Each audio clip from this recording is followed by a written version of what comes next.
Rutinitas pagi hariku dimulai dari malam sebelumnya. Aku mematikan HP dan elektronik di sekitar jam setengah 10 malam. Dengan ini, sekitar jam 10 atau 11, aku udah ngantuk dan bisa dapat tidur sekitar 6-8 jam per harinya. Karena itu, biasanya aku menempatkan kerjaan-kerjaan rumah yang gak butuh akses elektronik di malam hari. Dengan ini, badanku bisa pelan-pelan bersiap untuk tidur. Karena sebentar lagi aku pindah keluar asrama, malam ini aku lihat-lihat majalah buat hunting lokasi tempat tinggal baru yang oke. Nah, di jam 10, biasanya aku udah berbaring di kasur. Biasanya aku juga ditemani Kindle, yaitu buku elektronik yang menurutku lebih bersahabat buat mata dan juga punya mode dark mode yang membuat baca di kondisi gelap lebih nyaman. Hari berikutnya aku bangun di sekitar jam setengah 7 pagi, yang mana itu masih terhitung subuh di Jepang. Tergantung mood, aku juga biasanya bikin kopi atau teh untuk membantuku lebih rileks dan fokus saat bekerja. Pilihanku hari ini adalah teh yang kubeli dari koperasi kampus. Aku suka naruh kerjaan yang paling sulit untuk hari itu di pagi hari. Dengan ini, sepanjang harinya aku bisa lebih santai dan fokus ke hal-hal yang nggak butuh energi sebanyak itu. Setelah melakukan beberapa pekerjaan ketik-mengetik, aku membalas beberapa komentar yang teman-teman tinggalkan di video terbaru. Setelah itu, aku beres-beres kasur dan wow, ternyata sangat anget dan nyaman sekali guys membuntelkan badan kayak gini. Sekitar jam 8 kurang, aku mulai lapar dan membuat sarapan kesukaanku, yaitu adalah roti ditambah selai kacang dan selai stroberi. Sebenarnya, katanya roti putih itu bukan sumber karbohidrat terbaik karena udah diproses berkali-kali sebelum dijual. Tapi apa daya, aku masih sangat enjoy menikmatinya. Karena beberapa pekerjaanku udah beres, aku jadi bisa santai sebentar. Biasanya di sini aku goler-goler atau nonton series Netflix. Kali ini aku menonton series Jepang yang judulnya Hatsukoi atau First Love. Sekitar jam 10, suhu di luar udah mulai naik dan aku berencana untuk lari keluar. Tapi ternyata ada kelas pengganti yang saya salah jadwalnya pemirsa. Akhirnya aku memutuskan untuk mengganti pakaian kembali dan siap-siapin laptop buat ikut kelas. Nah, kelas yang kali ini sebenarnya hybrid, bisa online, bisa offline. Tapi ternyata Pak Profnya bilang, siapa yang datang live ke kelas pengganti ini nanti boleh skip kuis selanjutnya. Nah, setelah kelas pengganti ini selesai, aku pengen kembali melanjutkan pekerjaan di kantin. Ini juga pertama kalinya by the way, aku nyoba mesin kopi di sini dan setelah bingung beberapa kali percobaan kok nggak berhasil, akhirnya nongol juga si masnya. Aku mengerjakan beberapa hal bersama temanku Emi dari Amerika dan juga berbagai orang-orang produktif lainnya yang tak kenapa di Sabtu yang harusnya santai ini pada belajar di kantin. Setelah kembali ke kamar, aku merasa agak lapar dan akhirnya ngeluarin beberapa makanan sisa dari kemarin. Oh iya, aku sekarang ini lagi ada di challenge nggak makan nasi selama 7 hari.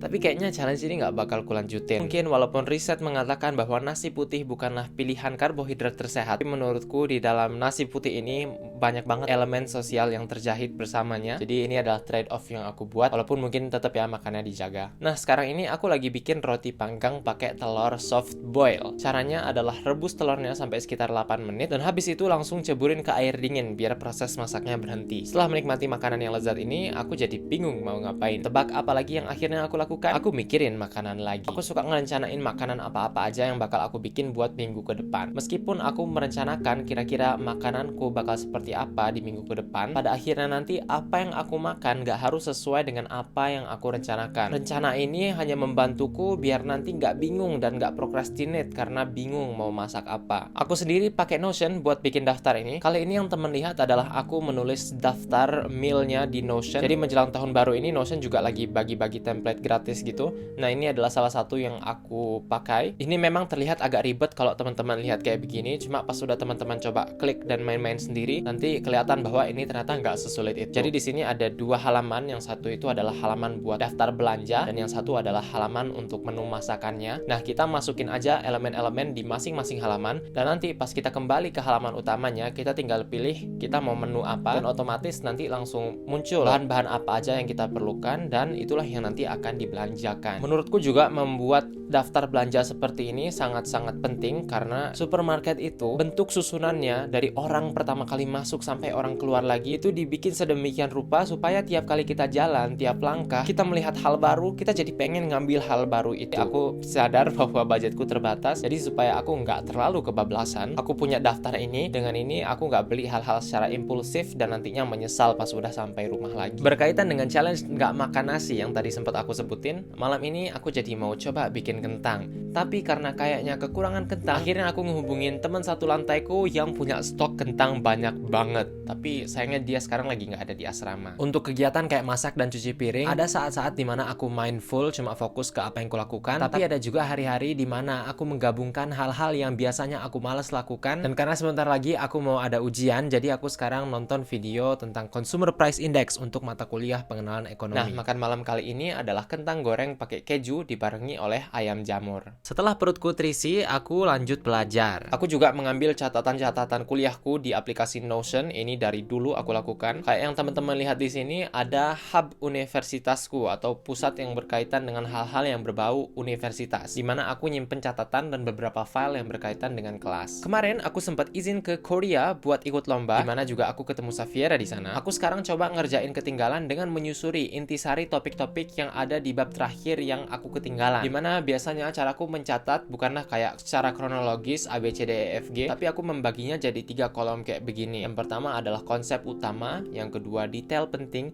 dan yang ketiga detail kurang penting atau detail prioritas 2. Dalam suatu pelajaran kayak begini, ada konsep yang penting yang mungkin lebih sering nanti bakal muncul lagi dan muncul lagi dan muncul di ujian, dan ada juga konsep yang nggak begitu penting. Mungkin dia tuh bagus untuk diingat tapi kayak nggak sepenting itu juga. Nah, pastinya nggak efektif kalau kita belajarnya itu langsung membabat semua, diperlakukan dengan sama, dan akhirnya nanti energi kita keburu habis dan masih tersisa hal-hal penting yang belum kebahas. Nah, karena aku menyadari tendensiku untuk malas, jadi aku biasanya coba memahami konsep utamanya dulu, nanti kalau udah beres jadi bergeser ke detail penting dan kemudian detail kurang pentingnya. Nggak terasa ternyata udah jam setengah 10 malam, yang berarti elektronik harus mulai dimatikan. Seperti biasa, aku mulai beres-beres di jam ini dan melakukan rutinitas malam hariku. Nah, kadang pas lagi sikat gigi tuh suka dapet ilham dari langit. Nah, pas ada ide kayak gini dan waktu tanpa elektronikku udah dimulai, aku mencatat ide-ide yang muncul tersebut di buku catatan analog. Setelah itu, aku melanjutkan baca buku. Aku udah stuck sekitar beberapa bulan di buku ini, tapi nggak apa-apa.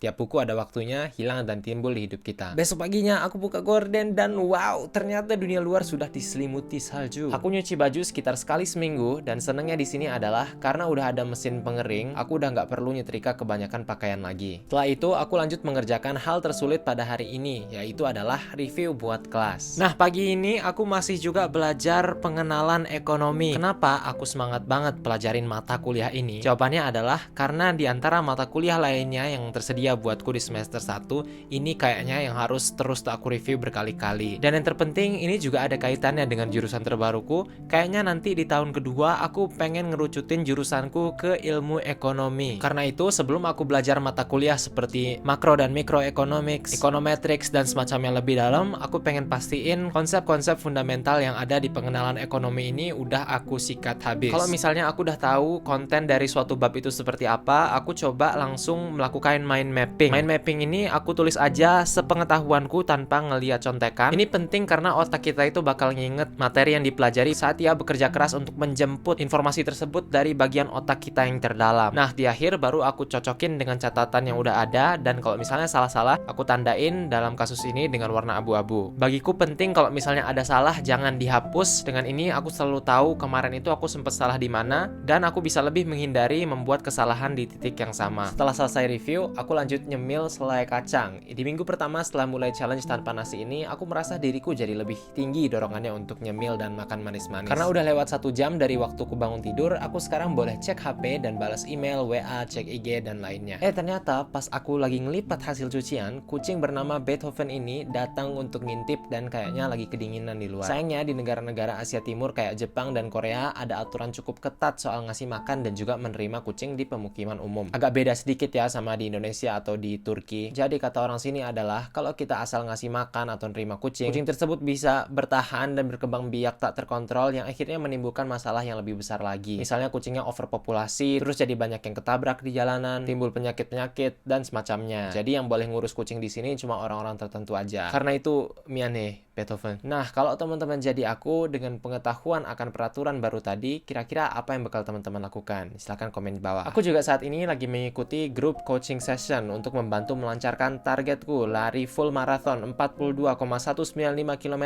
di tahun 2023. Setelah itu, aku langsung bersemangat dan siap-siap untuk lari pagi. Karena asramaku ada di atas gunung, pemandangan tiap lari itu indah sekali. Apalagi hari ini ada salju, jadi aku seneng dan sangat-sangat excited untuk memasang sepatu dan meluncur keluar. Wah, di sini aku merasa bahagia banget dan rasanya juga kayak mau kembali ke masa kecil lagi. Bahkan aku sampai rela stop lari bentar buat goler-goler di salju dan membuat yang namanya snow angel. Masalahnya lari di cuaca dingin kayak gini adalah tangan yang membeku dan mati rasa. Jadi kadang gesek-gesek sama resleting baju pun gak kerasa sakitnya sampai udah lecet-lecet dan nanti kembali ke kamar yang hangat. Setelah itu aku langsung buru-buru mandi untuk cek kondisi calon apartemenku. Aku stop di masjid kotaku sebentar dan bertemu dengan teman yang juga jadi calon housemate. Karena habis lari tadi belum sempat makan dan karena lapar banget, akhirnya aku memutuskan beli makan di luar. Setelah itu langsung cus ke listing apartemennya. Nah, beberapa kamar di calon tempat tinggal baru ini beralaskan tatami, yaitu kayak tikar versi Jepang. Katanya tatami ini lebih susah buat dijaga kebersihannya dan juga gampang rusak kalau di atasnya ditaruh barang-barang berat. Jadi semua calon penghuni termasuk diriku sendiri juga agak ragu karena itu bukanlah lifestyle kami semua. Di sini ada kamar yang bagus, tapi sayangnya cuma 1 dari 3. Daripada antar rebutan dan asem-aseman satu sama lain, mending lanjut aja cari tempat lain dulu. Aku lanjut belanja ke supermarket terdekat. Harusnya aku nggak belanja di hari ini, tapi karena kebetulan lagi ada keperluan, jadi aku sekalian aja nyetok buat beberapa hari ke depan. Nah, karena Notion juga tersinkronisasi antara komputer, laptop, iPad, HP, dan semacamnya, aku tinggal lihat aja di HP ku kira-kira apa yang bisa aku beli berdasarkan list yang sebelumnya aku bikin. Total pengeluaranku sekitar 500 ribuan rupiah. Kalau ini habis dalam 10 hari ke depan, mungkin jadi sekitar 50 ribu sehari, yang mana sebenarnya masih wajar-wajar aja. Nah, makan malam kali ini adalah kacang-kacangan Turki yang tadi ku temuin pas belanja, dicampur dengan telur dan beberapa sayuran. Rasanya menurutku biasa aja, tapi jadi kayak ada sugesti ini tuh lagi makan makanan sehat gitu. Setelah itu, aku membuat teh hijau untuk menemani sesi refleksi malam hariku, dimana yang aku tampilkan ini adalah target yang aku bikin buat di tahun 2021 kemarin. Aku ngecek mana-mana aja kira-kira target yang terpenuhi dan apa yang kira-kira bisa aku perbaiki buat kedepannya. Nah, lagi-lagi aku melakukan semua ini di aplikasi Notion yang juga sudah mendukung video ini. Tadi yang teman-teman lihat pas aku bikin daftar belanjaan, aku belajar, bikin catatan dan semacamnya, itu aku lakukan full di Notion. Jadi, sejak pertama kali aku pakai Notion sekitar 2 tahun yang lalu, dia udah nggak pernah lagi meninggalkan hidupku. Aku pakai buat segala macam hal. Karena Notion ini adalah memang aplikasi all-in-one, dimana teman-teman bisa menggunakan Notion untuk ngeplan dan juga mendata berbagai project yang teman-teman lagi jalanin sekarang. Atau itu project ngebangun bisnis baru atau untuk keperluan sekolah, semuanya bisa dilakukan di Notion. Dan Notion juga bisa dipakai buat kolaborasi loh teman-teman. Ini jadi kayak misalnya di Google Docs kita nge-share, tulis email teman kita, dan nanti teman kita bisa dapat akses ke halaman yang kita berikan. Kalau misalnya teman-teman memprioritaskan estetika, di Notion itu bisa juga kita pakai macam-macam cover, itu semuanya bisa dilakukan. Bahkan kalau misalnya teman-teman cari di internet template Notion cantik, itu nanti bakal muncul beberapa yang udah dibikin orang bagus-bagus banget. Karena malam ini ada final Piala Dunia, aku memutuskan untuk melupakan aturan tanpa elektronikku. Emang bener ternyata dapat pertandingan all timer. Dan terkadang kita harus membuat waktu khusus untuk bisa hidup dan membuat kenangan yang akan membekas selamanya.